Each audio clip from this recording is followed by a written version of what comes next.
Ay, doña Patricia, no la escuché llegar. Eso me dijo. A mí, en mi cocina. La miré. Ella me miró. Y entre las dos, en ese silencio de 3 segundos que pareció durar 1 hora, estaba el piso de loseta beige que yo escogí, que yo pagué, que yo he trapeado durante 22 años. Yo no dije nada. Sonreí. Una sonrisa de esas que uno aprende a hacer después de años de callar. Por dentro, el corazón me golpeaba las sienes. Valeria se limpió las manos en el pantalón y salió de la cocina diciendo que iba a hablar por teléfono. Me quedé sola, de pie, con el trapo en la mano, en mi propia cocina, y debajo de mi refrigeradora, la que compré yo, la que cargo yo con el recibo de luz cada mes, había algo que ella acababa de esconder. Todavía no sé cómo me moví, pero me moví. Era martes. Lo sé porque los martes siempre huelo a jabón de barra en mi cocina. Ese olor del lavadero que se mete por la ventana del patio y se mezcla con el vapor del té. Los martes, desde hace 37 años, pongo a calentar el agua a las 3:15 de la tarde, cuando ya terminé de cocer, y me siento los dedos entumidos de tanto aguantar el hilo. Ese martes no fue diferente. O eso creí. Estaba de espaldas a la puerta, con el trapo en la mano, cuando escuché el sonido. No fue fuerte. Fue apenas un frote, algo que se arrastraba rápido sobre el piso de loseta. Me viré despacio, como si nada. Vi a Valeria agachada junto a la refrigeradora, con un movimiento brusco, casi nervioso, empujando algo hacia adentro del hueco que hay debajo. Sus rodillas golpearon el piso. Se incorporó de inmediato, se limpió las manos en el pantalón y me miró. «Ay, doña Patricia, no la escuché llegar. Aquí siempre estoy, hija», le dije, y le sonreí. Una sonrisa perfecta, de esas que uno aprende a hacer después de años de callar. Fingí que revisaba la tetera. Moví el trapo. Verifiqué el gas. Por dentro, el corazón me latía tan fuerte que sentía el pulso en las sienes. Valeria salió de la cocina diciendo que iba a hablar por teléfono. Escuché sus pasos alejarse hacia el cuarto del fondo. Me quedé quieta varios segundos. Conté hasta 10, como me enseñó mi mamá cuando era chica, y me entraba el miedo. Luego me fui acercando a la refrigeradora, despacio, apoyándome primero en el fregadero, luego en el borde de la alacena. Me arrodillé sobre ese piso que yo misma escogí hace 22 años en la ferretería de Don Lupe. Loseta beige con bordes café. Bien barata, pero bien mía. Pasé la mano por el hueco angosto debajo de la refrigeradora. Los dedos me encontraron el filo de un sobre de cartón. Lo jalé con cuidado. Era un sobre manila, de esos grandes, con el nombre de mi hijo escrito a mano. Rodrigo Morales Vidal. La letra era de Valeria. Yo conozco su letra desde que llegó a esta casa. Me levanté con dificultad, sujetándome del borde de la refrigeradora. Los 61 años se sienten en las rodillas, sobre todo en los días que llueve, y ese día nublado de octubre no era la excepción. Fui hasta mi cuarto, cerré la puerta con llave, y me senté en la orilla de la cama con el sobre en el regazo. Tardé un momento antes de abrirlo. No sé si fue miedo, o ese instinto que tienen las madres, esa certeza silenciosa de que, cuando uno abre ciertos sobres, la vida ya no vuelve a ser igual. Lo abrí. Eran documentos, varios, membretados, con sellos, con firmas. Los ojos se me fueron directo al encabezado del primero. Solicitud de divorcio por mutuo consentimiento. Abajo, la firma de Valeria. Abajo de ella, una línea en blanco. El espacio para que firmara Rodrigo. Todavía vacío. El documento tenía fecha de 3 semanas atrás. 3 semanas, mientras ella desayunaba en mi mesa.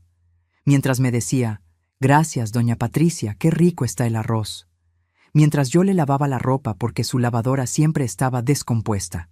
Solté el aire muy despacio. Seguí sacando papeles del sobre. Y entonces, pegada al último documento con un clip pequeño de metal, encontré una foto. Era una fotografía impresa en papel normal, de las que salen de una impresora de escritorio. A color, un poco borrosa. Rodrigo sonreía.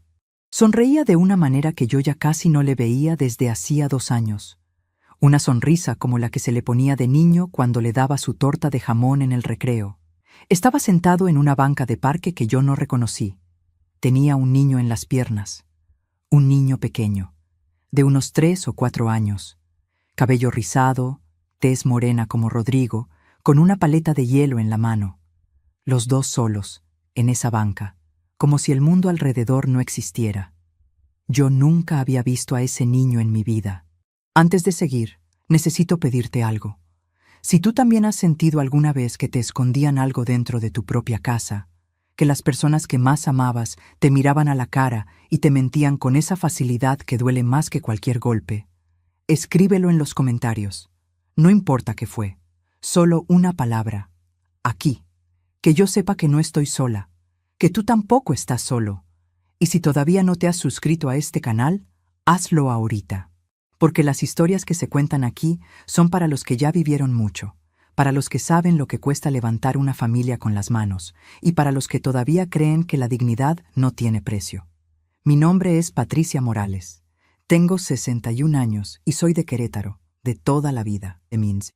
Viví siempre en la misma colonia, a 3 cuadras de la parroquia de San Sebastián, en una casa angosta pero bien construida que compré cuando tenía 29 años, trabajando como costurera en un taller que olía a tela nueva y a hilo encerado.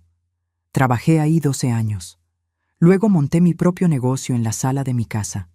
Una máquina Singer que todavía tengo, 2 maniquíes, una mesa de corte y muchas ganas de no depender de nadie. Soy viuda desde que Rodrigo tenía 16 años. Su papá, Felipe, murió de un infarto en plena calle, caminando al trabajo. No había seguros, no había ahorros, no había nada. Solo una casa a medias de pagar y un hijo adolescente que me miraba con una mezcla de miedo y de rabia que todavía me duele recordar. Yo cosí camisas de novio, vestidos de quinceañera, uniformes de escuela, pantalones de señores barrigones a los que ninguna tienda les quedaba. Cosí todo lo que me llevaran. Cosí de madrugada cuando el dinero no alcanzaba. Me lastimé los ojos, me lastimé los dedos, me lastimé la espalda. Todo valió. Saqué a Rodrigo adelante. Lo vi estudiar la preparatoria, luego una carrera técnica en contabilidad. Lo vi conseguir su primer trabajo. Lo vi, por fin, volver a sonreír. Cuando Rodrigo me presentó a Valeria, sentí algo raro desde el principio. No era maldad lo que veía en ella. No sería justo decir eso. Era una incomodidad, como cuando uno lleva un zapato nuevo que todavía no ha tomado la forma del pie. Valeria era callada, correcta, siempre educada. Pero sus silencios tenían una textura particular, como de cosa planeada, como si cada palabra que decía la hubiera pensado bien antes de soltarla. Rodrigo estaba muy enamorado. Eso lo conocía yo. Se le notaba en todo. En cómo la esperaba cerca de la puerta cuando ella se tardaba, en cómo dejaba enfriar su café con tal de escucharla hablar. Le dije lo que toda madre honesta le diría a su hijo. Está bien, mijo. Si tú estás bien, yo estoy bien. Se casaron 3 años después de conocerse. Vinieron a vivir a mi casa porque el departamento que rentaban salía muy caro. Es mientras ahorramos, me dijeron. Eso fue hace 4 años. 4 años en que fui aprendiendo a callar para no meterme. 4 años en que aprendí que cuando uno presta su casa, a veces le prestan también la soledad. Poco a poco, sin que yo me diera cuenta del todo, fui dejando de cocinar a mis horas, de poner la televisión que me gustaba, de recibir a mis clientas en la sala. Todo molestaba. Todo hacía ruido. Todo era demasiado, pero yo aguanté, porque soy madre. Y las madres aguantan. Eso nos enseñaron. Eso creímos por mucho tiempo. Ahora estoy sentada en la orilla de mi cama con ese sobre en las manos y esa foto que no entiendo. Mi hijo tiene un niño que yo no conozco. Su esposa tiene los papeles del divorcio listos desde hace semanas, y los dos me han estado mirando a los ojos, cada mañana, sentados en mi mesa, tomando el café que yo les preparo, sin decirme nada. El teléfono está sobre el buró. La mano me tiembla cuando lo tomo. Mis pies descalzos tocan el piso frío de la loseta beige que yo escogí, que yo pagué, que yo limpié durante 22 años. Y no sé, en este momento, si tengo fuerzas para marcar su número. pero lo hago. Rodrigo contestó al quinto tono. Lo reconocí en el silencio de antes de hablar. Siempre hace eso. Se toma un segundo antes de decir algo, desde chiquito. Antes me parecía señal de que pensaba bien las cosas. Ahora sé que también puede ser señal de que está calculando qué tampoco puede decir, que tampoco alcanza para no derrumbarse del todo. Mamá, estoy en una junta, ahorita te llamo. La foto, Rodrigo, el niño de la foto. ¿Quién es? Silencio. No el silencio de quien no entiende. El silencio de quien entiende demasiado bien y necesita un segundo para decidir si todavía puede fingir que no. Mamá, yo te iba a decir, solo que no sabía cómo. Colgué.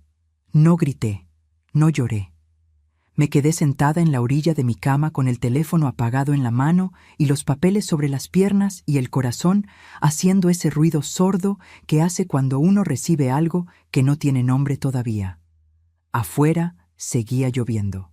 El aguacero golpeaba el techo de lámina del patio con ese sonido de dedos impacientes, y el olor a tierra mojada que tanto me gusta se metía por la rendija de la ventana que nunca he podido cerrar del todo, como si el mundo de afuera se negara a quedarse afuera esta noche. Puse la foto boca abajo sobre el buró. No pude seguir mirándola. Esa noche no dormí. Me quedé acostada con los ojos abiertos viendo el techo, y en ese techo, sin querer, empecé a ver todo lo que había vivido. Como cuando uno cierra los ojos y la mente no pide permiso para abrir los cajones viejos, esos que llevan años cerrados con llave y de repente ceden solos en la oscuridad. Me vi a mí misma con 22 años, recién casada con Felipe, los dos sin nada pero creyendo que con ganas alcanzaba. Felipe era mecánico. Tenía las manos siempre negras de grasa y una risa grande que se escuchaba desde la calle. Era buena persona, Felipe. No era perfecto. Tenía su carácter, pero era buena persona. Trabajó toda su vida sin quejarse, sin pedir reconocimiento, sin esperar más recompensa que el plato de comida caliente y el silencio tranquilo de una casa en orden. Y cuando murió caminando al trabajo, un jueves de noviembre, el corazón se le paró en una banqueta de la Avenida Constituyentes como si se hubiera cansado de golpe de todo el esfuerzo. Rodrigo tenía 16 años. Recuerdo que esa tarde fui a la escuela a buscarlo. No quería que se enterara por teléfono ni por otra persona. El director me hizo pasar a una oficina pequeña que olía a papel viejo y a café recalentado, y cuando entré con la cara que traía, él supo antes de que yo dijera nada. Los hijos saben, tienen ese radar para el dolor de su madre, que no se explica pero existe, que no se aprende pero tampoco se olvida. Me abrazó muy fuerte. Me abrazó él a mí, que era el chico, que era el que acababa de quedarse sin papá. Y yo pensé, mientras lo sentía temblar entre mis brazos, que este muchacho iba a estar bien, que íbamos a estar bien los dos. Y cumplimos. Vaya que cumplimos. Yo ya cosía desde antes, pero después de Felipe empecé a coser en serio, de lunes a lunes, sin días de descanso que no fueran los que no había remedio. Tenía 2 máquinas, un foco de luz blanca que me dejaba los ojos rojos por las noches, y una lista de clientas que fue creciendo de boca en boca por toda la colonia. La señora Consuelo me mandó a su cuñada, la cuñada me mandó a sus vecinas, las vecinas me mandaron a sus hijas. Así funciona la confianza cuando uno trabaja bien. Se multiplica sola, sin anuncios ni carteles, solo con la evidencia de costuras derechas y plazos cumplidos. Rodrigo llegaba de la escuela y me encontraba cosiendo. Se cambiaba, calentaba lo que hubiera en la estufa, hacía su tarea en la mesa de la cocina sin molestarme.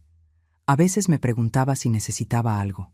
Me preguntaba con esa voz seria que fue adquiriendo ese año, como si de un día para otro hubiera decidido volverse el hombre de la casa, aunque yo nunca se lo pedí, y tampoco hubiera querido pedírselo. Una vez tendría él unos 17 años. Llegué a las 11 de la noche de entregar unos vestidos de bautizo al otro lado de la ciudad. Entré en silencio para no despertarlo y encontré la mesa de la cocina puesta. Un plato tapado con otro plato, una servilleta doblada en triángulo como las que hacen en los restaurantes y un vaso con agua. Nada más. Pero ese nada más me sentó en la silla y me hizo llorar durante 10 minutos seguidos, con la cabeza apoyada en los brazos y el cansancio del cuerpo mezclado con algo que no era tristeza, sino todo lo contrario. Así era mi hijo. Así era. Y yo cosí para que ese muchacho no tuviera que trabajar mientras estudiaba.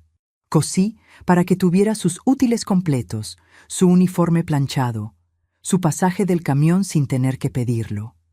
Cosí con los ojos rojos y la espalda cargada y las ganas que da saber para quién es el esfuerzo.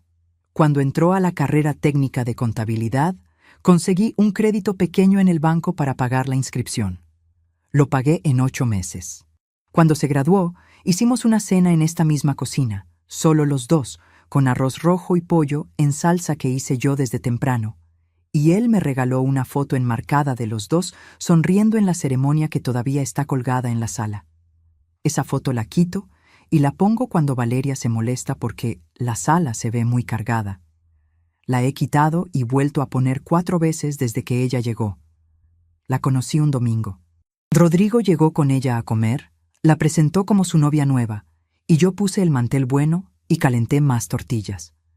Valeria era guapa, de esas personas que saben que lo son sin necesidad de decirlo, y sin necesidad tampoco de que nadie más lo confirme. Se sentó derecha, habló poco, comió poco, y cuando le ofrecí más caldo, me dijo que estaba a dieta con una sonrisita que no supe leer bien en ese momento, aunque ahora creo que siempre supe lo que significaba, y simplemente decidí no leerla. Los primeros meses noté cosas pequeñas. Cuando Rodrigo y yo platicábamos de algo del pasado, de algún recuerdo de cuando era chico, Valeria miraba el teléfono. No siempre, pero bastante seguido. Cuando yo hacía alguna pregunta que incluía a los dos, era él quien contestaba. Y ella asentía o cambiaba el tema con esa habilidad suave y precisa de quien ha practicado mucho cambiar temas. Había algo en la manera en que me miraba cuando ella creía que yo no me daba cuenta. No era hostilidad, era más bien impaciencia, como la que uno siente frente a un trámite inevitable que hay que resolver. Pero yo me dije que era timidez, que era diferencia de generaciones, que yo tampoco había sido muy cercana a mi suegra al principio. Me dije muchas cosas que me ayudaron a callar. Cuando me pidieron vivir aquí, Rodrigo me lo presentó una noche después de cenar, con esa manera suya de poner las cosas, como si ya estuvieran decididas, pero necesitaran mi firma. Valeria estaba lavando los platos, de espaldas, y yo noté que no volteó ni una sola vez mientras él me explicaba lo del departamento, lo del ahorro, lo del plan. Sus hombros estaban quietos y seguros, los hombros de alguien que ya sabe cómo va a terminar la conversación. Es mientras juntamos para algo propio, mamá. 2 años, máximo. Claro, mijo, dije, porque era mi hijo, porque esta es su casa también, porque eso hacemos las madres, abrimos la puerta aunque no sepamos bien qué es lo que va a entrar con ella. Lo que no imaginé es que al abrir la puerta yo iba a ir cerrándome de a poco dentro de mis propios cuartos. El primer mes estuvo bien, o casi. El segundo mes, Valeria empezó a reorganizar la alacena sin preguntarme. Puso mis cosas en el estante de abajo y las de ella arriba, a la altura de los ojos. No dije nada. El tercer mes apagó el radio de la cocina mientras yo escuchaba mis programas de la mañana, con la explicación de que le daba migraña el ruido temprano. No dije nada. Para el quinto mes, mis clientas ya no podían entrar a la sala porque Valeria necesitaba el espacio para trabajar desde casa. Y yo las atendía en el cuarto del taller con la puerta entornada, sintiéndome visita en mi propia casa, hablando en voz baja, como si fuera yo la que interrumpía. Lo mencioné una vez. Solo una.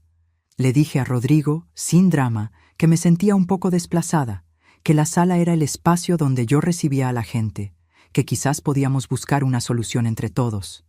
Me dijo que yo siempre hacía todo un problema, que Valeria también tenía sus necesidades, que vivir juntos requería ceder de los dos lados. De los dos lados. Yo me quedé pensando en eso mucho tiempo, repasando los meses, buscando con toda la honestidad que pude el momento en que yo había visto a Valeria ceder algo. El momento en que ella había bajado algo del estante de arriba para ponerlo donde otra persona pudiera alcanzarlo. No lo encontré. 4 meses antes de encontrar el sobre, pasó algo que debí haber tomado como señal. Era un sábado por la mañana. Yo estaba en el taller terminando un vestido de graduación color vino que tenía que entregar el lunes. Rodrigo había salido temprano. Dijo que tenía pendientes en la oficina, aunque era fin de semana. Valeria estaba en la casa. Escuché que hablaba por teléfono en el cuarto de ellos, con la puerta cerrada, con esa voz baja y rápida de quien no quiere que la escuchen, pero tampoco puede callarse del todo. No quise escuchar. Pero las paredes de esta casa son delgadas, siempre lo han sido. Y cuando uno ha vivido aquí 32 años, ya conoce exactamente cómo viaja el sonido, en qué rincón se acumula, por qué rendijas se cuela. Escuché que decía un nombre de hombre. No era el de Rodrigo.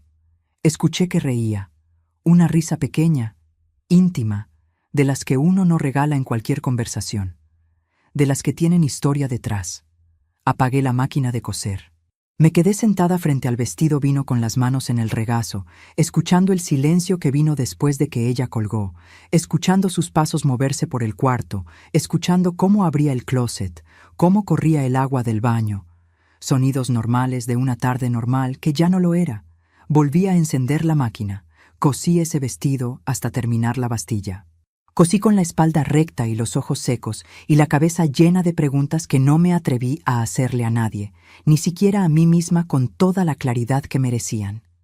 Esa noche, cuando Rodrigo llegó y los 3 cenamos juntos, lo miré de reojo buscando algo en su cara. Un gesto, una tensión, cualquier señal de que él sabía algo o de que cargaba algo. No encontré nada. O no supe verlo. Ahora entiendo que a veces uno no encuentra lo que busca simplemente porque no quiere encontrarlo. Porque saber duele más que sospechar, y sospechar duele menos que actuar. Y actuar significa que ya no hay vuelta atrás, que el antes y el después quedan fijos para siempre en una fecha que uno no eligió. Yo llevaba meses sin actuar, meses sonriendo, meses diciendo, aquí siempre estoy, hija, y, claro, lo que necesiten, y no se preocupen, yo me acomodo. Meses achicándome dentro de mi propia casa, como si pedirle perdón al aire por ocupar espacio, como si mi sola presencia fuera un inconveniente que había que tolerar con paciencia. Esos meses terminaron el martes nublado de octubre, en que mis dedos encontraron un sobre Manila debajo de mi refrigeradora. Afuera sigue lloviendo. El teléfono sobre el buró no ha vuelto a sonar. La foto está boca abajo y yo no la quiero voltear, pero tampoco la puedo sacar de mi cabeza. Ese niño con la paleta de hielo y el cabello rizado y la tez de Rodrigo. Ese niño que existe desde hace 3 o 4 años y que yo no sabía que existía mientras yo aquí, poniendo el mantel bueno, calentando tortillas, haciéndole espacio a todo el mundo.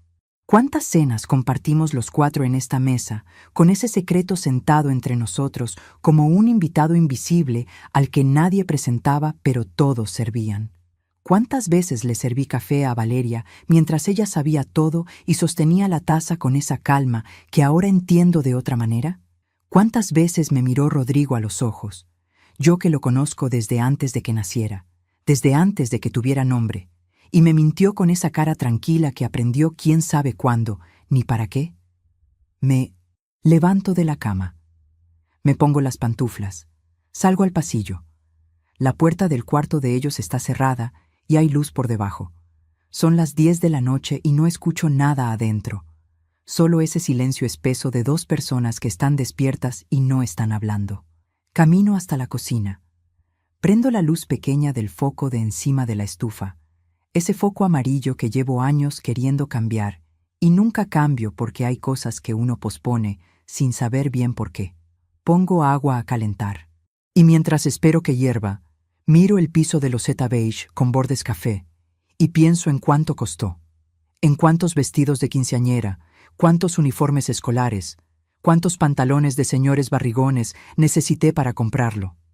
En cuántas noches de espalda torcida y ojos cansados representan estos metros cuadrados de loseta que nadie ve pero que yo sí sé lo que valen. y pienso que esta casa me la gané con estas manos, y que ya es hora de que eso signifique algo. El agua hirvió. La apagué sin hacer el té. No tenía hambre, no tenía sed, no tenía nada que pudiera resolverse con una taza. Solo tenía ese peso en el centro del pecho que uno carga cuando sabe algo que todavía no ha terminado de entender, cuando la mente ya llegó a donde el corazón todavía no quiere ir. Ese espacio entre saber y aceptar que a veces dura minutos y a veces dura años. Volví a mi cuarto. Me acosté vestida y me quedé escuchando la lluvia hasta que se acabó. Rodrigo llegó al día siguiente a las 7 de la noche. Yo estaba en el taller. Había pasado todo el miércoles cosiendo, porque coser es lo que hago cuando no sé qué hacer con lo que siento. Es un orden que entiendo: hilo, aguja, tela, puntada.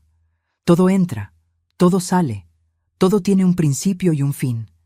La mente se ocupa en algo concreto y el dolor se queda esperando afuera, con paciencia, sabiendo que tarde o temprano le va a tocar. Eso lo aprendí de mi mamá, y antes de ella, quién sabe quién más lo aprendió de la misma manera. Escuché la puerta principal. Escuché sus llaves, su bolsa cayendo sobre la silla del pasillo, sus pasos lentos, esos pasos de alguien que no tiene prisa de llegar. Escuché que decía algo en voz baja, que Valeria respondía, que entraban juntos a la cocina. Un murmullo de dos personas coordinando algo que ya habían hablado antes. Esperé. Nadie vino al taller. Apagué la máquina a las 8 y salí al pasillo. En la cocina había olor a comida recalentada. Los dos estaban sentados a la mesa, y cuando entré yo, los dos levantaron la vista al mismo tiempo con esa expresión de persona que lleva horas preparando una cara para un momento difícil. Dos personas que habían ensayado sin decirse que estaban ensayando. «Mamá», dijo Rodrigo. «Ya sé que quieren hablar», dije yo. «Espérense a que me sirva agua». Me serví el agua. Me senté. Los miré. Rodrigo empezó con rodeos. Habló del trabajo, de lo difícil que habían estado las cosas, de que la relación con Valeria llevaba tiempo complicada, de que había cosas que yo no sabía porque él no había querido preocuparme. Habló durante varios minutos sin decir nada, de esa manera que tienen las personas cuando necesitan llenar el silencio para no llegar al punto, cuando las palabras sirven de pasillo y no de puerta. Yo lo dejé hablar. Cuando terminó, pregunté lo único que me importaba. ¿Quién es ese niño? Valeria se movió en la silla. Rodrigo miró la mesa. Se llama Mateo, dijo al fin. ¿Qué edad tiene? 4 años. 4 años. Mi nieto tiene 4 años y yo me enteré ayer por una foto encontrada debajo de una refrigeradora, mientras buscaba una pinza que se me había caído. ¿De quién es hijo? Rodrigo levantó los ojos. Tenía una expresión que no le había visto nunca. Una mezcla de vergüenza y de algo parecido al alivio de quien lleva demasiado tiempo cargando algo solo, y ya no puede más con el peso. Mío. Es mío. Y de una señora que conocí hace 5 años. Fue una situación complicada, mamá. No fue algo que yo planeara. Nadie planea ese tipo de cosas, dije. Pero sí se planea no decírselo a la madre durante 4 años. Eso no pasa solo. Eso se decide, mañana tras mañana, durante 4 años. Valeria habló entonces. Dijo que ella también se había enterado tarde, que cuando supo fue un golpe muy fuerte, que habían intentado arreglarlo pero que ya no había manera, que el divorcio era la decisión más sana para los dos. Lo dijo todo en ese tono suyo de cosa planeada, midiendo cada palabra, eligiendo cada pausa, como si estuviera presentando un informe ante personas que necesitaban ser convencidas. Le pregunté por qué los documentos estaban escondidos debajo de mi refrigeradora. Se hizo un silencio. Los estaba guardando mientras esperaba el momento para decírselo a Rodrigo, dijo Valeria. Los estabas escondiendo en mi casa, dije. En mi casa, sin pedirme permiso, sin avisarme. Como si esta cocina fuera una bodega y yo la encargada de no preguntar nada. Doña Patricia, no era mi intención. No me llames doña Patricia esta noche, la interrumpí. Lo dije sin gritar. Muy despacio, con esa voz que sale de más adentro que la garganta. pero algo en ella hizo que Valeria cerrara la boca y no la volviera a abrir por un buen rato. Rodrigo intentó suavizar las cosas. Empezó a decir que todos habíamos cometido errores, que lo importante era ver hacia adelante, que él entendía que yo estaba molesta, pero que necesitábamos hablar con calma, que los problemas no se resolvían con el enojo sino con el diálogo. Con calma. Yo lo miré durante unos segundos. Vi a ese hombre de 38 años que alguna vez fue el niño que me doblaba servilletas en triángulo a las 11 de la noche, esperándome con la cena. Vi su cara, que conozco mejor que la mía porque la he mirado más y con más atención. Y sentí dos cosas al mismo tiempo, que solo las madres pueden sentir al mismo tiempo. Un amor tan grande que duele y una decepción tan honda que también duele. Las dos cosas juntas, en el mismo lugar del pecho, pesando lo mismo, sin cancelarse ni ceder la una frente a la otra. Tengo un nieto que no conozco, dije, que tiene 4 años, que lleva 4 años existiendo en este mundo mientras yo aquí, poniendo el mantel bueno cuando venían a comer, y tú me estás pidiendo que hable con calma. Mamá, mañana platicamos, dije. Me levanté, dejé el vaso de agua en la mesa, casi lleno, y me fui a mi cuarto. Esa noche tampoco dormí. Pero esta vez no fue el dolor lo que me mantuvo despierta. Fue algo diferente. Algo más frío y más quieto que el dolor. Algo que no quema sino que ilumina. Algo que tardé un rato en reconocer porque no lo había sentido en mucho tiempo. Era claridad. Me quedé acostada con los ojos abiertos y la mente trabajando, despacio, con esa precisión que a veces llega cuando uno ya no tiene nada que perder de entender. Y fui viendo las cosas una por una, como cuando uno saca la ropa de un cajón revuelto y la va doblando y acomodando con cuidado, y de pronto descubre que sí cabe todo, que solo había que ponerle orden. 4 años de callar para no hacer problemas. 4 años de achicarme en mis propios cuartos, de ocupar menos espacio del que tenía derecho. 4 años de quitar y poner la foto de mi hijo en la sala según le molestara o no a Valeria. 4 años de no recibir a mis clientas en la sala, de bajar el volumen del televisor, de no cocinar a mis horas, de decir, aquí siempre estoy, hija, con una sonrisa aprendida y un nudo que nunca desapareció del todo. Y al final de esos 4 años, lo que había conseguido era enterarme por debajo de una refrigeradora de que tenía un nieto de 4 años que se llamaba Mateo y que seguramente ya sabía hablar y correr y pedir cosas y no me conocía. Me senté en la cama. Prendí el foco pequeño del buró. Abrí el cajón y saqué el cuaderno donde anoto mis pedidos, mis clientas, los metros de tela que debo, lo que me deben. Un cuaderno de pasta dura, azul marino, que llevo usando desde hace 2 años y que huele a taller y a trabajo honesto. En la última hoja en blanco escribí 3 cosas. Sin pensarlo mucho, solo lo que me vino, con mi letra de costurera que es chiquita y apretada porque siempre he querido aprovechar el espacio. Escribí la escritura. Escribí el testamento. Escribí la licenciada Fuentes. La licenciada Fuentes era una abogada que había conocido 3 años atrás cuando una clienta mía tuvo un problema con una herencia. Le había hecho 2 faldas de vestir, una azul marino y una gris perla, y me había dado su tarjeta diciéndome que si algún día la necesitaba. La tarjeta todavía estaba en el cajón de abajo, dentro de una cajita de hojalata donde guardo cosas que no sé si voy a usar pero tampoco quiero tirar, porque uno nunca sabe. La saqué, la puse sobre el cuaderno abierto y apagué el foco. Ya tenía un plan. No era un plan de venganza, quiero que quede claro eso. Nunca lo pensé así, ni por un momento. Era un plan de orden, de poner cada cosa en su lugar, como cuando uno saca la ropa del cajón revuelto.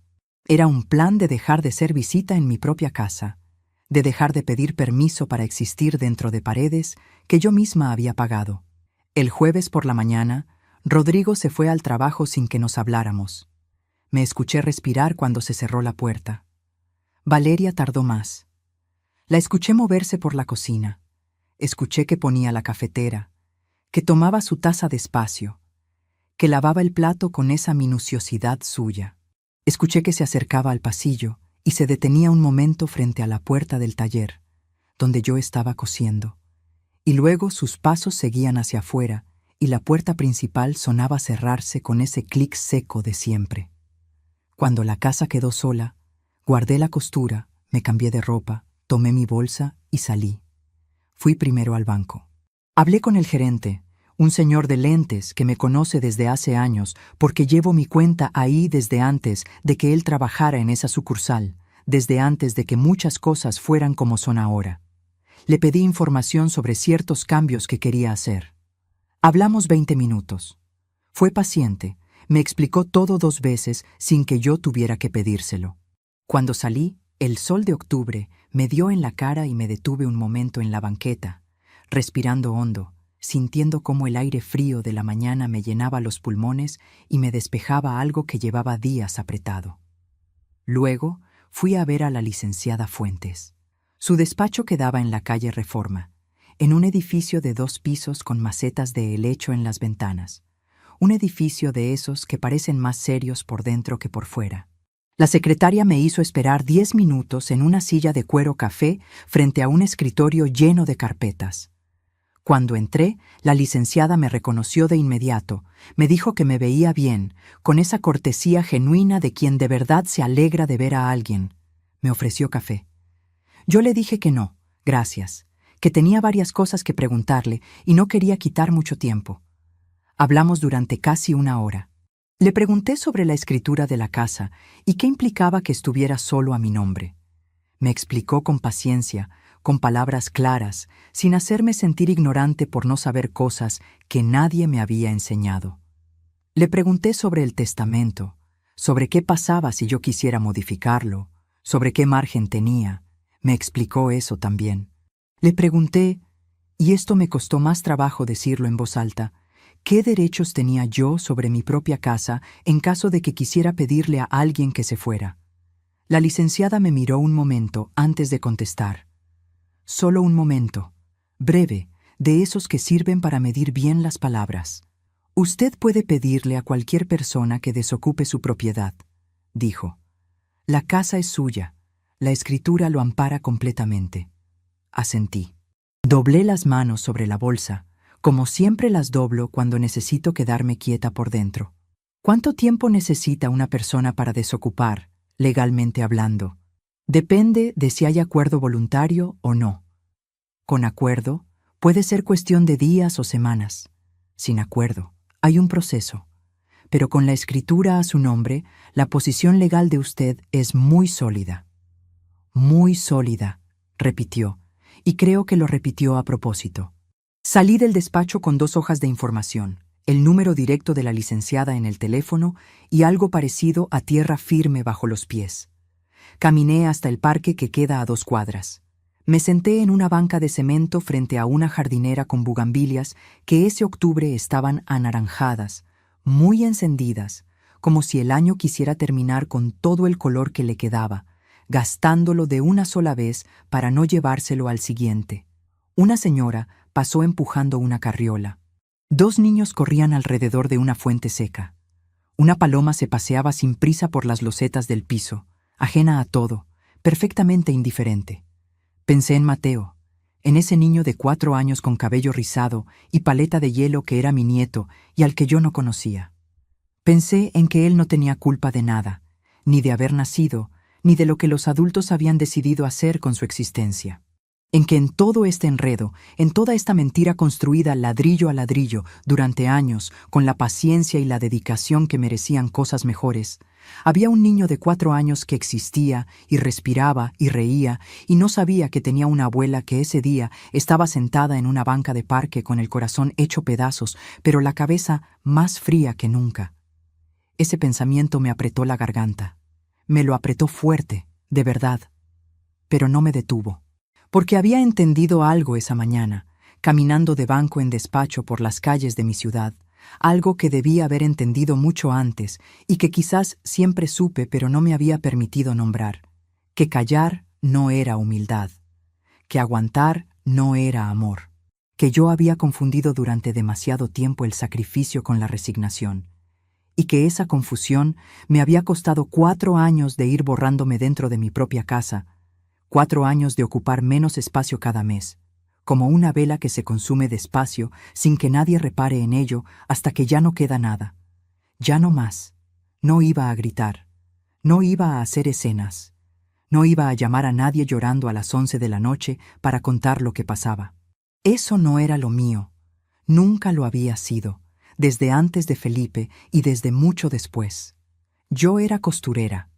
Yo sabía que cuando una tela está mal cortada, no se arregla jalando de los extremos, tirando de acá y de allá con las manos llenas de desesperación. Se desdobla con cuidado, se vuelve a trazar con la cinta métrica bien extendida, se corta de nuevo con tijera firme. Eso iba a hacer. Doblar, trazar, cortar. Regresé a la casa a la 1 de la tarde. Calenté frijoles, hice 2 tortillas, comí sola en la cocina con el radio encendido, escuchando las noticias que no me importaban, pero que llenaban el espacio con algo que no era el silencio de los últimos días. Lavé mi plato. Lo sequé con el trapo de cuadritos que ya está viejo pero todavía sirve. Lo acomodé en su lugar en el escurridor. Luego entré al taller, saqué el cajón de abajo del escritorio y busqué hasta encontrar lo que sabía que estaba ahí desde hacía años, guardado con ese instinto que tienen las mujeres de cierta edad de proteger los papeles importantes. El sobre amarillo con la copia de la escritura de la casa. Lo saqué despacio. Lo puse sobre la mesa de corte, al lado de la máquina Singer de flores doradas que me dejó mi mamá, que ya no funciona pero que yo no voy a mover de ahí mientras viva. Lo miré durante un momento. Solo un momento. 32 años en esta casa. 32 años de trabajo y de foco encendido de madrugada y de dedos lastimados por la aguja y de sonrisas aprendidas para no incomodar a nadie. Todo esto era mío. Todo. Cada loseta, cada pared delgada, cada rendija de ventana que nunca he podido cerrar del todo. Y ya era hora de que eso significara exactamente lo que debía significar. No más, no menos. Guardé el sobre en mi bolsa, con el mismo cuidado con que se guarda algo que costó mucho ganar. Esa noche, cuando Rodrigo llegó y se asomó al taller para ver si estaba, con esa cara de no saber qué cara poner, yo levanté la vista de la costura y le dije con voz tranquila que mañana necesitaba hablar con los dos. ¿Pasa algo, mamá? Mañana, repetí, con calma, y volví a coser. El viernes amaneció despejado. De esos días de octubre en Querétaro, donde el cielo queda azul limpio después de varios días de lluvia, como si el aire hubiera decidido lavarse entero y empezar de cero. Abrí la ventana del taller desde temprano y entró un olor a patio mojado que me recordó a cuando Rodrigo era chico y salía a jugar descalzo después de que llovía, y yo le gritaba desde adentro que se pusiera los zapatos, y él fingía no escucharme con esa terquedad alegre que tenía de niño y que con los años se volvió otra cosa. Ese recuerdo lo dejé pasar. No era momento de ablandarme. Llamé a mis 3 clientas de la semana. A la señora Carmen, que tenía un vestido a la mitad.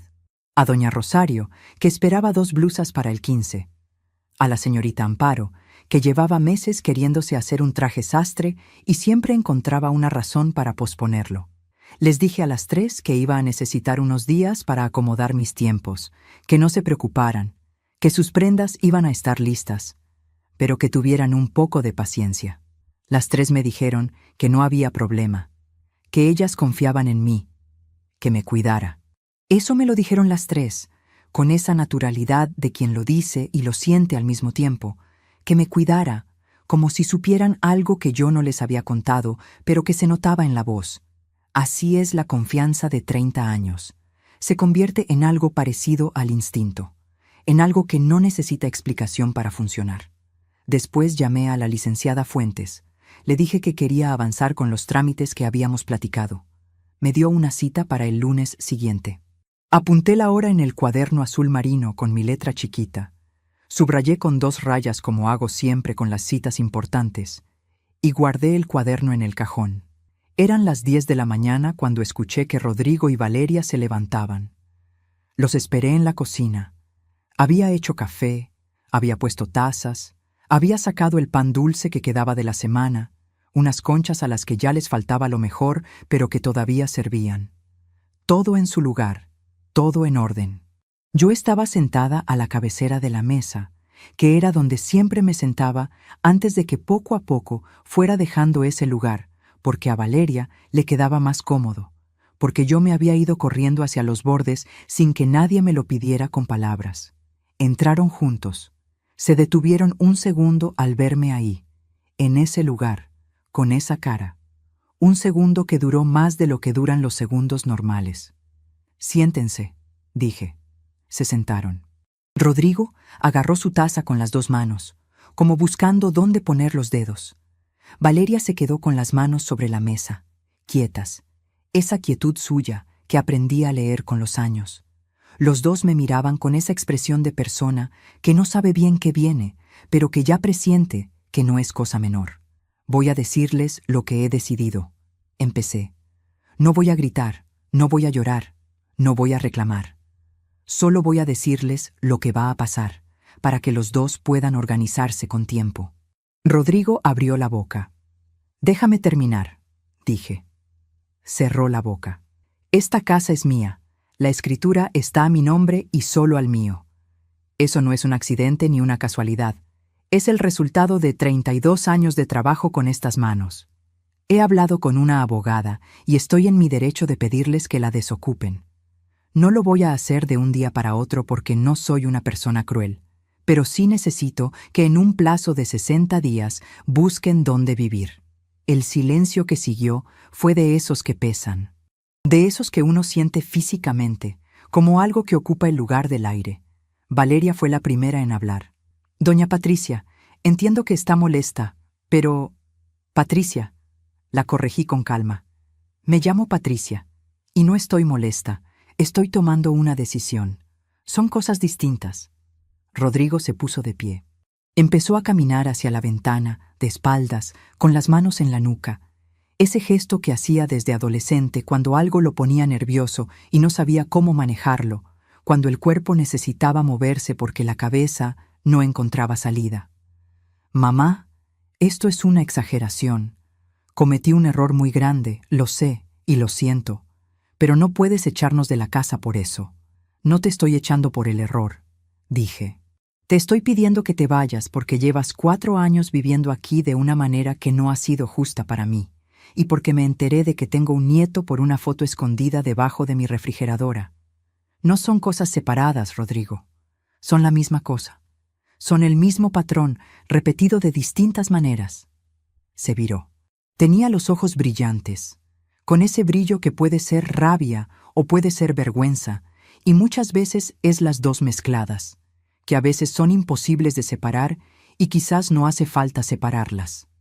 «¿Y Mateo?», dijo, y en su voz había algo roto, algo que se notaba aunque él intentara que no. «¿No quieres conocerlo?». Esa pregunta me costó más de lo que voy a poder explicar. Me costó quedarme sentada en lugar de levantarme. Me costó no extender el brazo hacia él como cuando era chico, y lloraba, y yo lo hacía callar con solo acercarlo. Me costó no decirle que sí, que claro que quería, que ese niño era mi sangre, y lo quería conocer desde el momento en que vi su foto boca abajo sobre el buró. «A Mateo lo quiero conocer», dije. «Eso no está en discusión ni va a estarlo, pero eso es una conversación aparte, y la vamos a tener cuando las cosas estén en orden. Ahora mismo lo que necesito es que me escuchen». Valeria habló de nuevo, esta vez con una voz diferente, más baja, sin el tono medido de siempre, sin la estructura de informe. Dijo que entendía que yo estuviera lastimada. Dijo que ella también había cometido errores en todo ese tiempo. Dijo que esconder los documentos en mi cocina no había sido correcto y que lo lamentaba. Lo dijo mirándome a los ojos, con una fijeza que no era habitual en ella. Y por primera vez en 4 años sentí que me estaba hablando a mí de verdad. No al espacio que había entre las dos, no al trámite que yo había representado para ella desde el principio. No me ablandé, pero lo escuché, y eso también era algo. «Gracias por decir eso», respondí. «Lo tomo en cuenta. Pero mi decisión no cambia». Me levanté, lavé mi taza, y fui al taller a coser. Lo que vino después de esa mañana no fue tranquilo. Ese mismo viernes por la tarde, Rodrigo se encerró en el cuarto con Valeria y escuché voces durante casi 2 horas. No gritos todavía, pero voces tensas, de esas que suben y bajan y suben de nuevo como una ola que no termina de romper. Había una cadencia desesperada en ese ir y venir, el sonido de dos personas que han postergado demasiado una conversación y ahora no saben cómo encauzarla. Hubo un momento en que escuché un portazo, luego silencio, luego el sonido de Valeria llorando, y ese llanto me llegó al pecho aunque no quisiera, porque uno no puede escuchar llorar a alguien dentro de su propia casa sin que algo se mueva adentro, sin que el cuerpo reaccione antes de que la razón tenga tiempo de intervenir. Seguí cosiendo. El sábado por la mañana, Rodrigo apareció en la puerta del taller con cara de no haber dormido. Tenía los ojos hinchados y la ropa de ayer o de algún ayer cercano. Se recargó en el marco de la puerta y me miró desde ahí, con esa postura que tenía de niño cuando quería pedirme algo, pero no sabía por dónde empezar. Cuando el cuerpo llegaba antes que las palabras. «Mamá, ¿no podemos hablar de verdad? ¿Cuándo me ibas a contar lo de Mateo?», le pregunté, sin levantar la vista de la tela. Si yo no hubiera encontrado esa foto, si no me hubiera agachado a buscar esa pinza, ¿cuándo? No contestó de inmediato. Escuché que jalaba el banco que está junto a la puerta y se sentaba con ese peso de cuerpo cansado que tienen las personas cuando ya no les alcanza la energía ni para sentarse bien. «No lo sé», dijo al fin. «Tenía miedo de cómo ibas a reaccionar. ¿Miedo de mí? ¿De tu mamá? Miedo de decepcionarte». Levanté la vista entonces. Lo miré con todo el tiempo que hace falta para mirar a alguien de verdad. Tenía el mismo gesto que cuando tenía 12 años y rompió el vidrio de la sala jugando pelota adentro de la casa y tardó 4 horas en decirme lo que había pasado, caminando alrededor del problema sin atreverse a nombrarlo. Esa misma expresión de querer que el tiempo retrocediera, de querer que las cosas que ya pasaron no hubieran pasado todavía. «Ya me decepcionaste, mijo», dije. «No por lo de Mateo. Eso fue un error humano, y los errores humanos se entienden, los conozco bien. Me decepcionaste por los 4 años que te quedaste callado mirándome a los ojos cada mañana. Se le quebró algo en la cara, no un llanto, algo anterior al llanto». No dijo nada más.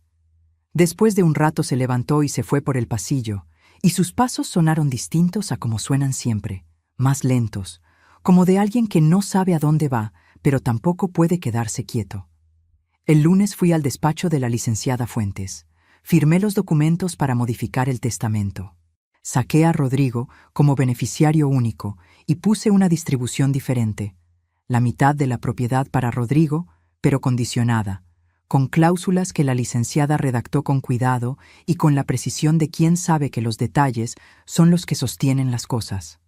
La otra mitad, libre de condiciones, para Mateo, ese nieto de 4 años que todavía no conocía, pero que existía, y era mi sangre, y llevaba 4 años siendo mi sangre, sin que yo lo supiera. Eso lo decidí sola, sin contárselo a nadie, sin consultarlo, no como castigo, como acto de justicia, porque si había algo que yo tenía claro en ese momento era que ese niño no debía cargar con los errores de los adultos, no debía pagar con ausencia lo que otros habían decidido esconder. La licenciada me preguntó si estaba segura. Le dije que sí, sin dudar un segundo. También iniciamos el proceso formal para notificar a Rodrigo y Valeria la solicitud de desocupación. No un papel agresivo ni amenazante, sino una notificación legal y respetuosa, con el plazo de 60 días que yo había mencionado en la cocina, con toda la información necesaria para que pudieran buscar opciones con tiempo suficiente y sin sorpresas. Cuando salí del despacho era mediodía. Me compré un elote con chile y limón en el puesto de la esquina, de un señor que lleva años ahí y que ya me conoce de vista. Me lo comí parada en la banqueta, mirando pasar los coches, sintiendo el sol de octubre en los brazos. Y sentí algo extraño que tardé en identificar porque hacía mucho tiempo que no lo sentía. Era ligereza, eso que siente el cuerpo cuando lleva demasiado tiempo cargando algo y por fin lo suelta. No alegría, todavía no, pero sí esa sensación de que los hombros vuelven a estar en su lugar. La notificación llegó a la casa el miércoles. Yo estaba en el taller cuando escuché el timbre. Escuché que Valeria abría, que hablaba con alguien en voz baja, que la puerta se cerraba con un clic. Luego, silencio largo. Luego sus pasos rápidos por el pasillo, ese paso que ella tiene cuando algo la altera, y la puerta del cuarto cerrándose de golpe con más fuerza de la necesaria. Media hora después llegó Rodrigo. Debió haber recibido una llamada de Valeria porque llegó más temprano de lo habitual, con la corbata floja y la respiración agitada de quien viene pensando en el camino qué va a decir y cómo va a decirlo, y cambia de versión 3 veces antes de llegar. Entró al taller sin tocar, sin anunciarse, sin el golpe suave en la puerta que siempre había sido su costumbre. ¿Mandaste una notificación legal? ¿A tu propio hijo? Lo miré. Puse la costura sobre la mesa con cuidado. Hice lo que me aconsejó mi abogada para que todo quedara en orden, dije. No hay nada ahí que no te haya dicho ya en persona, sentados en esa misma mesa. Esto es una humillación, mamá. La voz le salió más alta de lo que creo que él quería, más alta de lo que estoy segura que él planeaba. Que llegue un mensajero con papeles a esta casa. Rodrigo, dije, tú me escondiste un hijo durante 4 años. No me hables de humillación. Se quedó paralizado. Esa frase lo detuvo en seco, como si el piso hubiera cambiado de textura bajo sus pies y necesitara un momento para recuperar el equilibrio. Bajó la voz. Respiró. Intentó otra vez, con tono más calmado, con esa estrategia suya de cambiar de registro cuando siente que está perdiendo terreno, decirme que estaba reaccionando de manera exagerada, que habíamos podido arreglar todo esto hablando entre nosotros, que no había necesidad de involucrar abogados, que la familia no se manejaba así. ¿Cómo se maneja la familia?, pregunté. ¿Escondiéndose cosas debajo de las refrigeradoras? ¿Reorganizando la alacena ajena sin avisar? ¿Callando 4 años lo que hay que decir? No supo qué responder. El silencio que siguió era distinto al de la cocina del viernes. Este era el silencio de alguien que se ha quedado sin argumentos y todavía no acepta que se los acabaron. Tienes 60 días, dije. Los 2. Con calma, sin dramas. Búscate dónde vivir. Yo no te voy a fallar como madre. Voy a seguir siendo tu mamá. Voy a querer conocer a Mateo cuando estés listo para eso. Pero en esta casa, en mis términos, ya no. Salió del taller. Escuché que golpeaba algo en el pasillo, no sé si la pared o el marco de una puerta, ese golpe sordo y seco de alguien que no sabe dónde poner la rabia cuando ya no tiene palabras. Luego el cuarto cerrándose. Luego las voces de los dos, y esta vez sí eran más altas. Y esta vez sí escuché palabras sueltas que no voy a repetir aquí ni en ningún otro lado. Me puse los audífonos, puse la radio y cosí. Los días que siguieron fueron los más incómodos de todo ese tiempo. Más que cualquier silencio de los 4 años anteriores, porque ahora el silencio tenía una forma diferente, una textura que se podía palpar. Antes era el silencio de quien ignora. Ahora era el silencio de quien no sabe qué decir porque las cartas ya están sobre la mesa y no hay manera de volver a esconderlas. Valeria dejó de aparecer en la cocina cuando yo estaba. Si yo entraba y ella estaba, salía con algún pretexto, con esa eficiencia suya para encontrar razones de irse. Rodrigo llegaba. Me saludaba con un beso en la mejilla que se sentía obligado, que venía de la costumbre y no del impulso. Preguntaba si necesitaba algo con esa voz plana de quien cumple un protocolo, y se metía al cuarto. Yo hacía mis cosas, cocinaba para mí, recibía a mis clientas en el taller, salía a hacer los mandados. La casa se había convertido en un mapa de rutas que se evitaban. Una mañana, la señora Carmen me preguntó cómo estaba mientras yo le tomaba medidas para el vestido, con la cinta métrica en los hombros y el lápiz entre los dientes. Bien, le dije, acomodando cosas. Ella me miró por el espejo del taller con esa mirada de señora mayor que ya vio mucho y sabe que las cosas que importan no caben en respuestas cortas, pero tampoco necesitan explicación larga. Las cosas que valen se acomodan aunque cueste, dijo. Seguí midiendo sin decir nada, pero se me salió una sonrisa chiquita que no pude evitar y tampoco quise del todo. Fue el jueves de esa semana cuando sucedió el momento que no esperaba. Yo estaba en la sala. Eran como las 8 de la noche. Veía un programa en la televisión, el volumen a como yo quería, en el sillón que siempre había sido el mío y que en los últimos años había dejado de usar porque a Valeria le gustaba ese lugar, y yo había aprendido a no estar donde alguien más quería estar. Rodrigo salió del cuarto y se sentó en el sillón de enfrente. Se quedó mirando la televisión unos minutos sin hablar, con las manos sobre las rodillas, sin hacer nada con ellas. Luego dijo, sin voltear a verme, con la vista fija en la pantalla, como si la pregunta fuera para ella y no para mí. ¿Puedo ver la foto? La de Mateo. Me sorprendió la pregunta. No supe bien por qué me la hacía, si la foto era suya, si él al niño lo conocía y yo no, si él tenía acceso a cientos de fotos de ese niño que yo todavía no. Está en mi cuarto, dije. Ya la guardé. Silencio. Se parece mucho a mí cuando era chico, dijo. ¿Lo notaste? Lo miré. Tenía los ojos en la pantalla, pero no estaba viendo nada de lo que pasaba en ella. Estaba viendo otra cosa, algo interior, algo que solo él podía ver desde donde estaba. Lo noté, dije. Su mamá se llama Lorena. Vivimos juntos casi un año, cuando Valeria y yo llevábamos un tiempo mal, aunque ninguno de los dos quería decirlo. Cuando me enteré del embarazo, intenté hacer las cosas bien, estar presente, ser responsable. Pero entre Lorena y yo no funcionó. Nunca funcionó del todo. Y yo no supe cómo decírselo a Valeria. Y no supe cómo decírtelo a ti. Y el tiempo fue pasando, y la mentira fue creciendo, y llegó un punto en que ya no sabía cómo deshacer nada sin que todo lo demás se cayera junto. No dije nada. Lo dejé hablar. Eso también es una forma de hacer espacio. Lo veo los sábados, continuó. Desde hace 2 años. En el parque o en casa de Lorena cuando ella me deja. Jugamos, le compro cosas, lo llevo al columpio.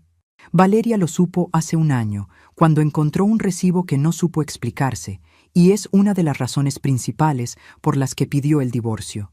Y yo... Se detuvo. Se pasó la mano por la cara de esa manera que tienen los hombres cuando quieren borrar una expresión que ya salió. No sé qué tipo de hombre soy, mamá. En serio no sé. Me lo pregunto y no tengo una respuesta que me guste. Esa pregunta me llegó al centro de todo. Me llegó a ese lugar donde vive el amor de madre, que no tiene condiciones aunque uno quiera que las tenga, que existe antes de que el hijo haga nada para merecerlo y persiste después de que haga cosas para perderlo. Apagué el televisor. Eres un hombre que cometió errores graves, dije. Errores que lastimaron a varias personas que no tenían por qué ser lastimadas, y que tiene que hacerse cargo de ellos uno por uno, sin atajos. De Mateo, del daño a Valeria, del daño a mí. Eso es lo que tienes que hacer ahora. No te estoy abandonando, Rodrigo. Te estoy pidiendo que crezcas, que dejes de esconder las cosas debajo de las refrigeradoras y empieces a mirarlas de frente, aunque duelan más así. Se le llenaron los ojos. No dijo nada. A veces no hay nada que decir, y el silencio es la única respuesta honesta que queda. Perdóname, mamá.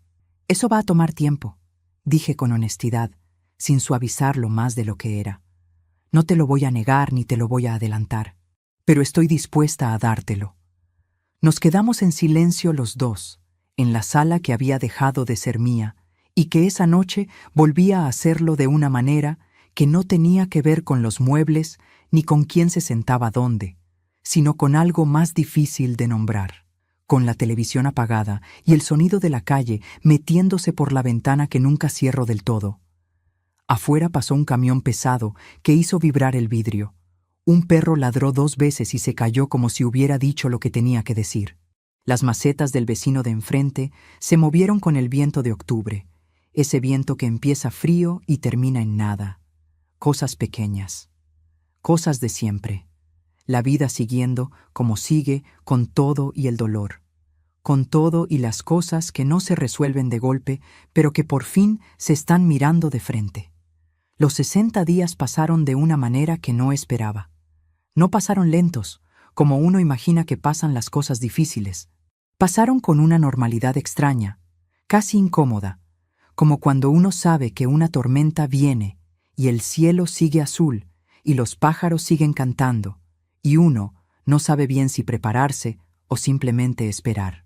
Rodrigo y Valeria empezaron a buscar departamento la segunda semana. Lo supe porque escuché conversaciones por teléfono, porque vi que Rodrigo llegaba algunos días con papeles que revisaba en la cocina, porque una tarde Valeria me preguntó, con una voz que no tenía el tono de siempre, si yo sabía de alguna colonia tranquila y no muy cara cerca del centro. Le di 3 nombres, los anoté en un papel, se los entregué sin drama. Me dijo gracias.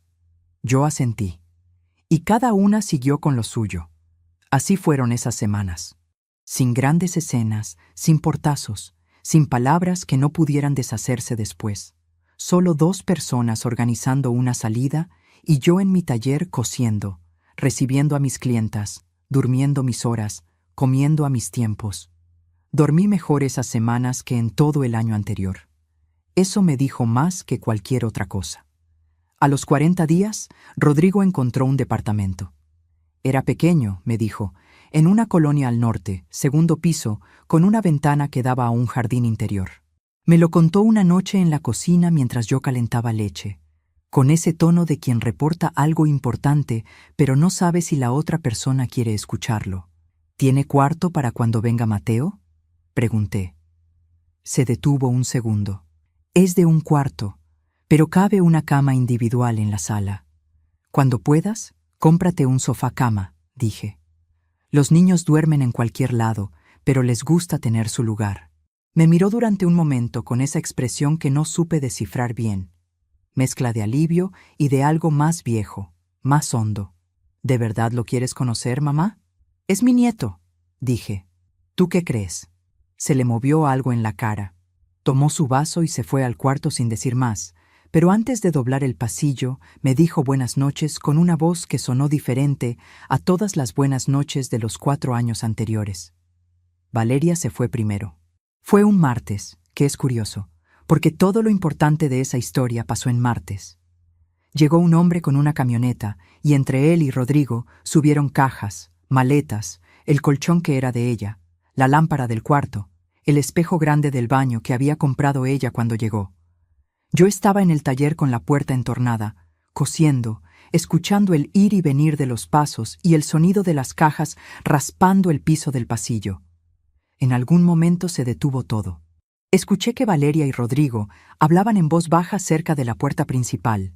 Una conversación corta, sin tonos de pelea, más bien del tipo que tienen 2 personas que ya terminaron de pelearse y ahora solo están resolviendo los últimos detalles. Luego escuché pasos acercándose al taller. Toqué suavemente en el marco de la puerta sin abrir del todo. Patricia. Levanté la vista. Valeria estaba en el umbral con el cabello recogido y una blusa que yo le había arreglado el año pasado. Una blusa de rayas azules a la que le había subido el cierre porque se le había zafado. Ese detalle me llegó de una manera que no esperaba. «Me voy», dijo. «Ya escuché», dije. Silencio. «No fui justa con usted», dijo. «Con Patricia. Sé que no fui justa. No le iba a decir que sí lo había sido, porque no era verdad. Tampoco le iba a decir que todo estaba bien, porque tampoco era verdad. Entonces le dije lo único que era completamente cierto en ese momento. Espero que te vaya bien, Valeria». Asintió. Me miró un segundo más, como si fuera a agregar algo, y luego no agregó nada. Sus pasos se alejaron por el pasillo. La puerta principal sonó cerrarse. Me quedé mirando la tela que tenía en la máquina. Era una falda de lino color hueso para la señorita Amparo, la del traje sastre que llevaba meses esperando. Pasé la mano por la tela, sentí la textura fresca del lino bajo los dedos, y seguí cosiendo. Rodrigo se fue el viernes de esa misma semana. Tardó más porque tenía más cosas. Sus libros de contabilidad, su ropa, la computadora, las fotos que tenía en el cuarto. Fue haciendo viajes en su carro todo el día. Yo preparé comida para los 2 al mediodía, arroz, frijoles, chuletas, y comimos juntos en la cocina por primera vez en mucho tiempo sin que hubiera una tercera persona en la mesa y sin que el silencio pesara. «¿Cuándo empiezas en el despacho nuevo?», le pregunté. Había conseguido trabajo en una empresa más pequeña, más cerca de su nuevo departamento. «El lunes», dijo. «Estoy nervioso». «Eso es bueno», dije. «El nervio significa que te importa». Comimos un rato más. Le serví más arroz aunque no me lo pidió, porque soy su madre, y eso no cambia. Cuando terminó, lavó su plato, lo secó, lo acomodó en el lugar de siempre. Luego se quedó parado en medio de la cocina, mirando el piso un momento. «Mamá, ¿y tú vas a estar bien aquí sola?» «Estuve bien aquí sola muchos años antes de que llegaras tú», dije. «Y antes de que llegara ella. No es lo mismo». «No», admití, «no es lo mismo, pero voy a estar bien». Me abrazó. Me abrazó de verdad, de esos abrazos que no se dan por compromiso, sino porque el cuerpo lo necesita. Apretado, con la cara metida en mi cabello como cuando era chico, y me buscaba cuando tenía miedo. Yo le puse la mano en la espalda y lo dejé estar ahí el tiempo que necesitó. «Te quiero, mijo», dije. «Yo también te quiero, mamá, aunque no lo merezca ahorita». «Eso también es cierto», dije. «Pero las dos cosas pueden ser ciertas al mismo tiempo». Se rió muy poquito, con esa risa suave que tiene cuando algo le llega. Se limpió los ojos con el dorso de la mano, agarró la última caja que quedaba en el pasillo y se fue. Me quedé en la puerta viendo cómo su carro doblaba la esquina. Luego entré, cerré la puerta y me quedé parada en el pasillo de mi casa, en silencio, escuchando. El silencio era diferente al de antes. Antes, cuando ellos estaban y yo me encerraba en el taller, el silencio tenía una textura de exclusión, de cosa prestada, de espacio que no terminaba de ser mío aunque lo fuera. Este silencio era distinto. Era el silencio de una casa que respira, de paredes que reconocen a su dueña. Caminé despacio por el pasillo, entré a la cocina, prendí el radio, lo puse en mi estación, la que tiene las rancheras viejitas que a Valeria le daban jaqueca. Puse el volumen a como me gustaba. Abrí el refrigerador, saqué lo que había y me puse a hacer una sopa de verduras solo porque me antojé a las 5 de la tarde sin pedirle permiso a nadie. Mientras picaba la zanahoria, escuché una canción que me gustaba mucho de joven. Una que Felipe tarareaba cuando estaba de buen humor mientras lavaba el carro. Me detuve un momento con el cuchillo en la mano, escuchándola. Se me llenaron los ojos, pero no lloré. Solo escuché la canción hasta que terminó, y luego seguí picando. Las consecuencias siguieron llegando en los días que vinieron, de maneras que no siempre esperaba. La primera fue que dormí 10 horas seguidas esa noche. La segunda fue que el sábado por la mañana me levanté, desayuné en la sala, con la bandeja sobre las piernas, viendo la televisión que yo quería, con el volumen que yo quería, y no le debí ninguna explicación a nadie. La tercera fue que mis clientas empezaron a volver a la sala. La señora Carmen llegó el lunes con su hija, que quería hacerse un vestido de noche. La senté en la sala, saqué los catálogos de telas, estuvimos casi 2 horas revisando opciones y platicando. Cuando se fueron, la señora Carmen me apretó la mano en la puerta y me dijo que me veía diferente, más descansada, más como yo misma. ¿Pasó algo bueno?, me preguntó. Pasaron varias cosas, dije. Al final resultaron buenas. La cuarta consecuencia fue inesperada y llegó un miércoles en forma de llamada de Rodrigo. «Mamá, Lorena dice que si quieres, este sábado puedo llevarte a conocer a Mateo». Me senté en el banco del taller. «¿Lorena está de acuerdo?». Ella lo propuso. Dice que Mateo ya sabe que tiene una abuela que se llama Patricia y que es costurera. Se me apretó el pecho de una manera que no tiene nombre en ningún idioma. Dile a Lorena que sí. ¿Qué le gusta comer a Mateo? Los tamales, los de rajas. Dile que el sábado traigo tamales. El sábado me levanté a las 7 de la mañana. Fui al mercado a comprar los ingredientes. Elegí la masa con cuidado, los chiles, el queso, la hoja de maíz. Hice los tamales como me enseñó mi mamá, con tiempo, sin apurarme, poniendo cada uno con la doblada hacia abajo para que no se abran en la vaporera. Mientras los hacía pensé en ese niño de 4 años, con cabello rizado y paleta de hielo que era mi nieto y al que iba a conocer en unas horas.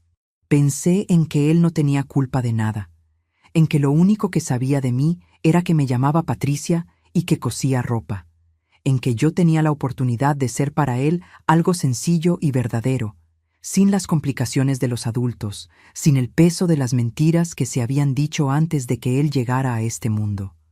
Eso pensé mientras doblaba las hojas de maíz. Eso pensé mientras esperaba que los tamales se cocieran. Llegaron al mediodía. Rodrigo tocó el timbre. Entré a abrir, y detrás de él estaba Lorena, una mujer de unos 30 años con cara tranquila y ojos amables, y de la mano de Lorena estaba Mateo. Me detuve. Era exactamente igual a la foto.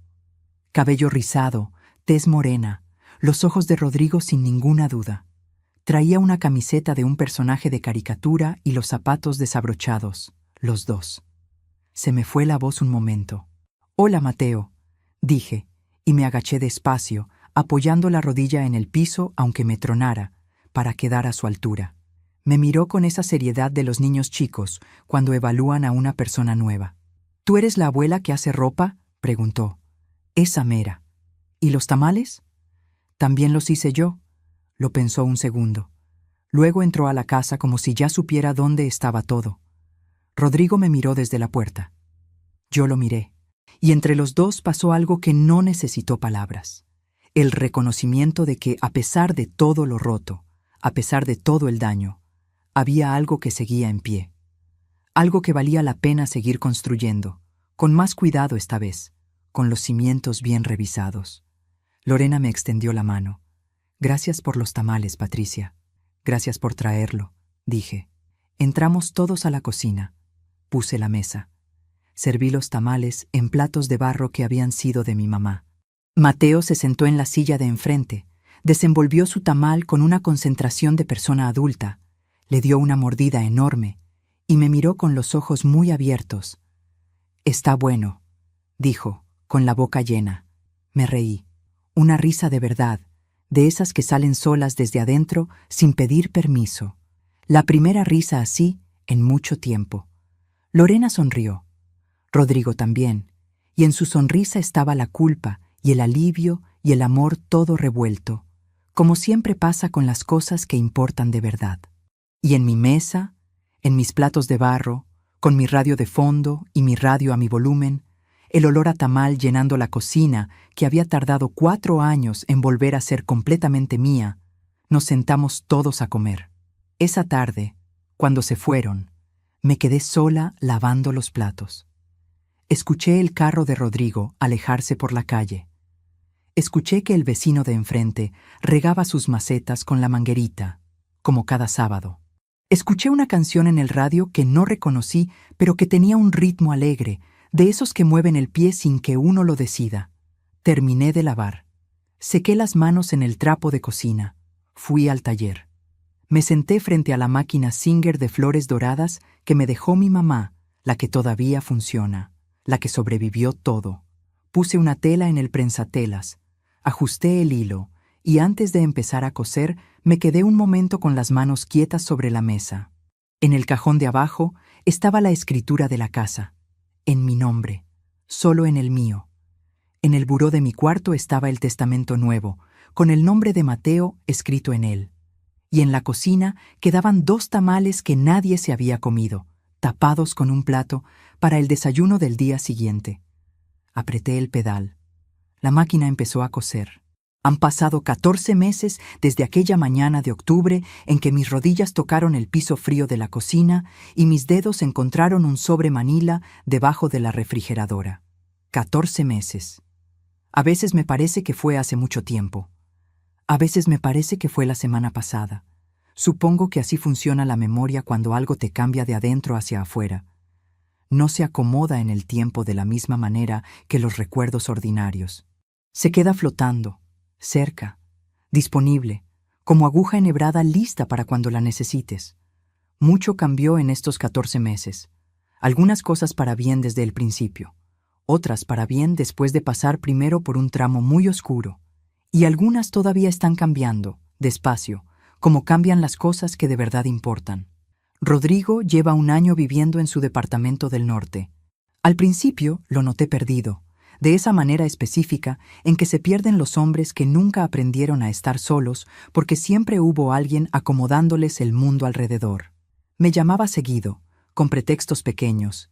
que si sabía cómo se quitaba la cal del baño, que si el arroz le quedaba duro, que si era normal que la lavadora hiciera ese ruido. Yo le contestaba todo con paciencia, pero una vez le dije, con cariño pero sin rodeos, que esas preguntas también las podía buscar en Internet, y que quizás era buen momento para aprender a resolver cosas solo.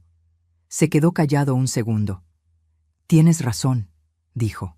«Sé que tengo razón», dije. «Por eso te lo digo». Eso fue hace 11 meses. Desde entonces me llama menos por pretextos y más por ganas de platicar, que es diferente y es mejor. Me cuenta del trabajo, de cómo le está yendo con el despacho nuevo, de los sábados con Mateo. A veces me pregunta cosas de cuando era chico, como si estuviera revisando su historia con ojos nuevos, buscando entender en qué momento tomó ciertos caminos y por qué. Yo le cuento lo que recuerdo, sin adornar, sin quitar, la verdad completa, que es lo único que le sirve a alguien que está tratando de conocerse. El divorcio con Valeria quedó firme hace 8 meses. No fue peleado al final. Fue un proceso tranquilo, de personas que ya habían agotado la pelea y solo querían cerrar bien. Rodrigo me dijo que Valeria se había mudado a Guadalajara, que tenía familia allá, que estaba bien. Le deseo lo mejor, y lo digo de verdad, sin ironía. Valeria y yo nunca fuimos cercanas, y probablemente nunca lo hubiéramos sido, pero ella también cargó cosas difíciles en ese matrimonio, y el dolor ajeno merece respeto aunque uno no lo haya buscado. Mateo viene cada 15 días. Rodrigo lo trae el sábado por la mañana y se lo lleva el domingo después de comer. Esos 2 días son los mejores de mi quincena, y lo digo sin exagerar. Es un niño curioso, preguntón, de los que no se quedan quietos ni 30 segundos seguidos. Le fascina el taller. La primera vez que entró se quedó parado en la puerta con los ojos muy abiertos mirando la máquina Singer, los maniquíes, los rollos de tela apilados en el estante, y me preguntó si yo hacía disfraces. Le dije que si me describía qué disfraz quería, yo lo hacía. Se lo pensó muy serio durante casi 1 minuto completo. «Un dragón», dijo. «Verde, con alas». «Dame 2 semanas», dije. Se lo hice. Verde, con alas de tela brillante reforzadas con alambre para que mantuvieran la forma, con una cola larga que se arrastraba en el piso. Cuando se lo puse, se quedó mirándose en el espejo del taller con esa expresión de niño que acaba de recibir exactamente lo que necesitaba en la vida. Rodrigo me miró desde la puerta con los ojos llenos.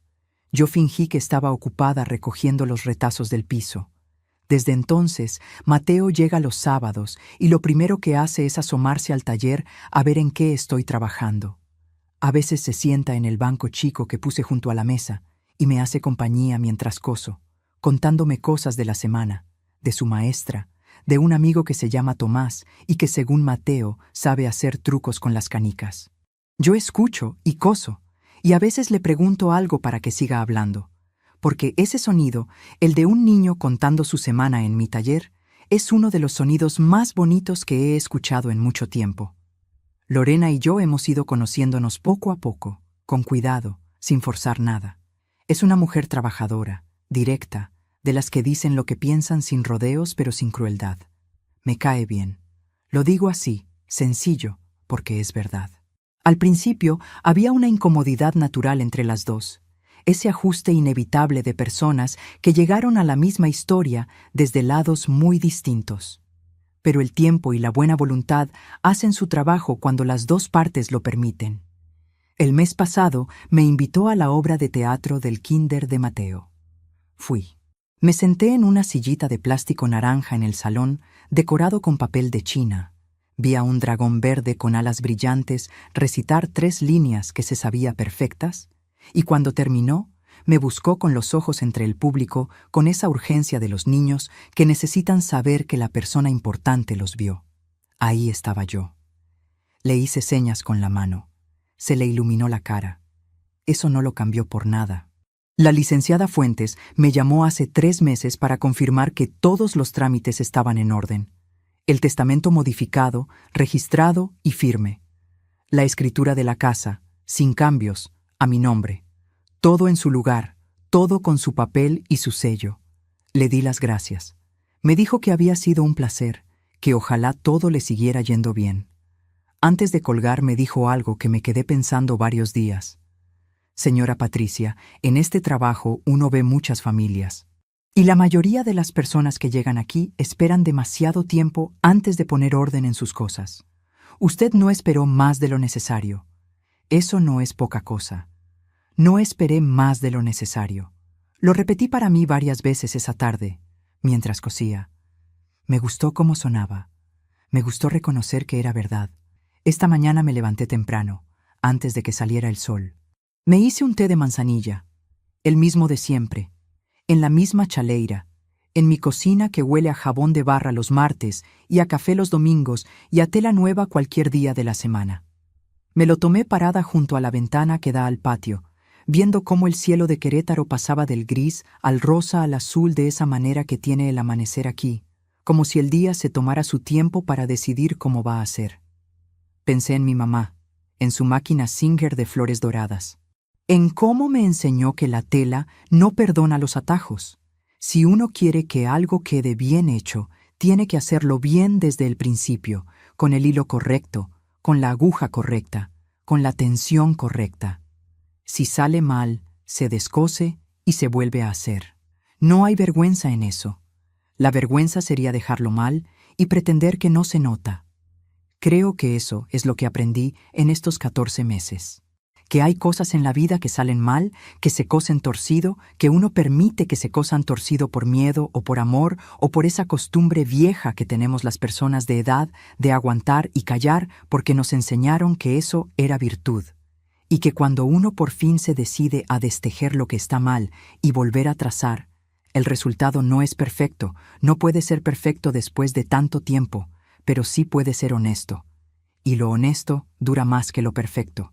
Aprendí que tener 61 años no significa que ya se acabaron las decisiones importantes. Significa que uno ya tiene suficiente historia encima para tomarlas con más claridad. Que las rodillas truenen al arrodillarse no quiere decir que uno no pueda levantarse. Que la casa que uno construyó con sus manos sigue siendo suya, aunque alguien haya intentado hacerla sentir prestada. Aprendí que el amor de madre no tiene condiciones, pero sí tiene forma. Y que querer a un hijo no significa desaparecer uno mismo para que él quepa mejor. Significa estar presente, con toda la presencia, incluyendo la parte que dice basta cuando es necesario decir basta. Aprendí que los nietos son una segunda oportunidad que la vida le da a uno de querer sin tanto miedo. Mateo no sabe nada de escrituras, ni de testamentos, ni de sobres Manila escondidos bajo refrigeradoras. Mateo sabe que su abuela le hizo un disfraz de dragón y que sus tamales son los mejores que ha probado. Y eso, que parece poco, es en realidad todo lo que importa. Hoy en la tarde va a venir Rodrigo. No trae a Mateo esta vez, viene solo, porque quiere que platiquemos de algo que me dijo por teléfono, que no sabe cómo contarme en persona, pero que quiere contarme. No sé qué es. Me quedé pensando si debería preocuparme y decidí que no. Que lo que venga, lo manejamos. Que ya demostramos los dos que podemos hablar de las cosas difíciles sin que se rompa todo. Tengo agua calentando. Voy a hacer té, que es lo que hago cuando necesito pensar despacio y escuchar con cuidado. Esta vez no voy a fingir que reviso la tetera. Esta vez voy a estar presente, con los ojos abiertos, con el corazón abierto también, lista para lo que sea que mi hijo necesite decirme. Eso es lo que hacemos cuando hemos aprendido algo de verdad. Lo practicamos. Una y otra vez. Aunque cueste, aunque las rodillas truenen. Si llegaste hasta aquí conmigo, quiero pedirte algo. Si alguna vez sentiste que te borraban dentro de tu propia casa, que callaste más de lo que debiste, que aguantaste por amor lo que no era justo aguantar, y que a pesar de todo lograste levantarte, cuéntamelo en los comentarios. Escribe solo una palabra, o escribe todo lo que necesites. Aquí hay personas que te van a leer, personas que vivieron lo mismo y que saben lo que pesa ese silencio. Si esta historia te llegó, regálanos un me gusta. No cuesta nada, y a nosotros nos ayuda más de lo que imaginas. Si todavía no te has suscrito a este canal, hazlo ahorita, con ese botoncito que está justo debajo. Aquí contamos historias para los que ya vivieron mucho, para los que saben lo que cuesta construir una familia con las manos, para los que todavía creen que la dignidad no se negocia. Y si conoces a alguien que necesita escuchar que nunca es tarde para poner orden en su propia vida, que nunca es tarde para destejer lo que está mal y volver a empezar, mándale este video. A esa amiga, a esa hermana, a esa vecina que llevas tiempo queriendo llamar. A veces uno no necesita consejos. Solo necesita saber que alguien más pasó por lo mismo y salió adelante. Porque eso es lo que hacemos aquí. Contamos lo que duele para que no duela en silencio. Y seguimos cosiendo.